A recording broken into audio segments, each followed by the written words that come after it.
Hello दोस्तों, तो हम जो विभाज्यता का नियम सीखे थे हमने उस पर हम अभ्यास करें। ठीक है, तो यहाँ पर रहेगा 2 से भाग जाने वाला, यहाँ पर 3 से 4 5 6 8 9 10 और 11। तो हमको कुछ नहीं करना है, इसमें बस हाँ या ना लिखना है। अगर किसी में जैसे ये 128 है, ठीक है ना, 128 में अगर 2 से भाग जा रहा है तो आपको यहाँ पर लिखना है हाँ। ठीक है, जैसे देखिए 2 से भाग जाने का नियम क्या कहता है कि अगर किसी भी संख्या की इकाई में 0 2 4 6 8 आएगा तो उसमें 2 से भाग जाएगा। तो मतलब इसकी इकाई में कितना है, 8 है, तो 2 से भाग जाएगा तो हाँ। ठीक है, जरा और कोई नंबर देख लेते हैं, 5 का देख लेते हैं। 5 का नियम क्या कहता है? 5 का नियम ये कहता है कि किसी भी संख्या की इकाई में 0 और 5 होना चाहिए। तो बताइए इसकी संख्या में 0 है या 5 है? दोनों नहीं है, तो इसमें बिल्कुल 5 का भाग नहीं जाएगा। ठीक है, जरा 3 का नियम देखते हैं। 3 का नियम ये कहता है, 3 का नियम ये कहता है कि अगर सारे अंकों को जोड़ दिया जाए और 3 से भाग देने वाला अगर कोई नंबर आ जाए तो उसमें 3 का पूरा पूरा भाग जाएगा। ठीक है, जरा देखते हैं। 8 और 2 10, 10 और 1 11। अब बताइए 11 3 के पहाड़े में आता है क्या? तो बिल्कुल भी नहीं आता, तो 3 का भाग भी इसमें नहीं जाएगा। 4 का नियम क्या कहता है? 4 का नियम कहता है कि अगर आपके दहाई मतलब दिख रहा है आपको 28, इसमें अगर 4 के पहाड़े में अगर 28 आएगा तो उसमें 4 का पूरा पूरा भाग जाएगा। चाहे नंबर सामने में कितने भी बड़े उससे कोई फर्क नहीं पड़ने वाला है। तो 4 7 28, तो मतलब 28 4 के पहाड़े में आता है, मतलब बिल्कुल हाँ जी इसमें जाएगा। अब 6 का नियम क्या कहता है? 6 का नियम ये कहता है कि अगर किसी नंबर में 2 का भी भाग जाए और 3 का भी भाग जाए, इन दोनों का भाग अगर जाएगा उस नंबर में तो उसमें 6 का भाग भी आएगा। जरा देख लेते हैं, इसमें 2 का भाग जा रहा है, बिल्कुल जा रहा है। इसमें अगर 3 का भाग की बात करें तो बिल्कुल भी नहीं जा रहा है, तो इसका मतलब 6 का भाग भी नहीं जाएगा। ठीक है, अब 8 का नियम क्या कहता है? 8 का नियम ये कहता है कि अगर पूरे सैकड़े में, जैसे यहाँ पर 128 पूरा सैकड़ा है आपका, तो अगर सैकड़े में 8 का भाग चले जाए तो पूरी संख्या में जाएगा। चाहे नंबर कितना भी बढ़ा दो उसको फर्क नहीं पड़ेगा उस सामने में। तो देखिए 8 का 8, हमने 12 में भाग दिए तो कितने मारे गया? 1 बचा, कितना 4, ये कितना बना 48, 8 6 48, इसका मतलब 8 का भाग भी जाएगा।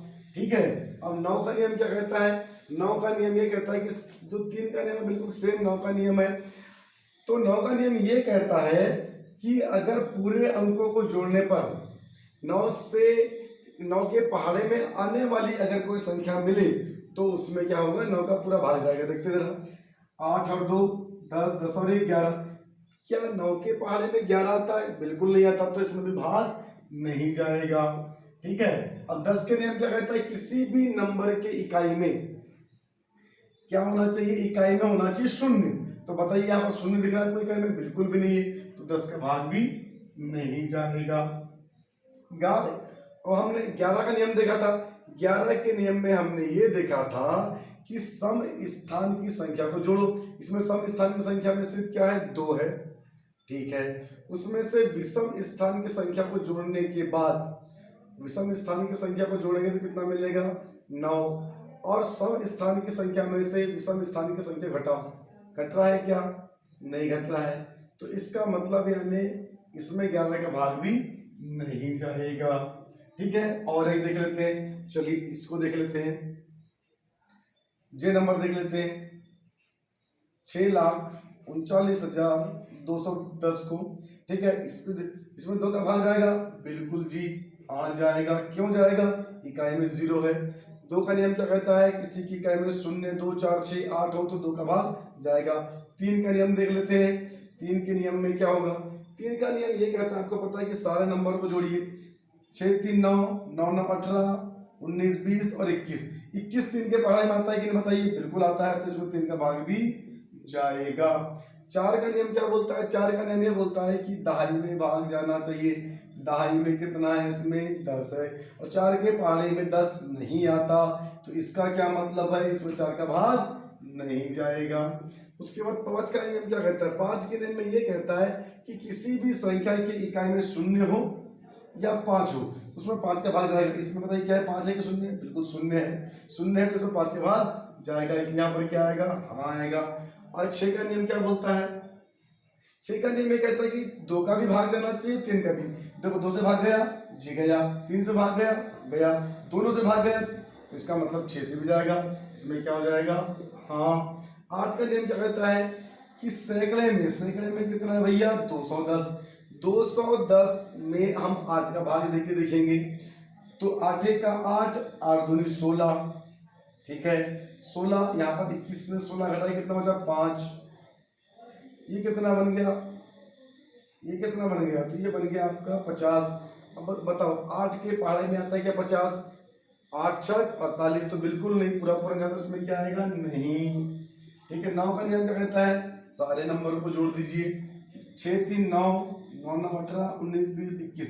बताइए 21 9 के पहाड़े में आता है क्या, तो बिल्कुल नहीं आता, तो इसमें भी 9 का भाग नहीं जाएगा। 10 का नियम क्या कहता है, 10 का नियम हमसे ये कहता है कि किसी भी संख्या के इकाई में 0 होगा तो उसमें 10 का भाग जाएगा, तो बिल्कुल जी इसकी इकाई में 0, तो बिल्कुल हाँ लिख देंगे इसको, ठीक है। 11 का नियम क्या कहता है, मैंने आपसे फिर से बोला, फिर से एक बार समझ लीजिए।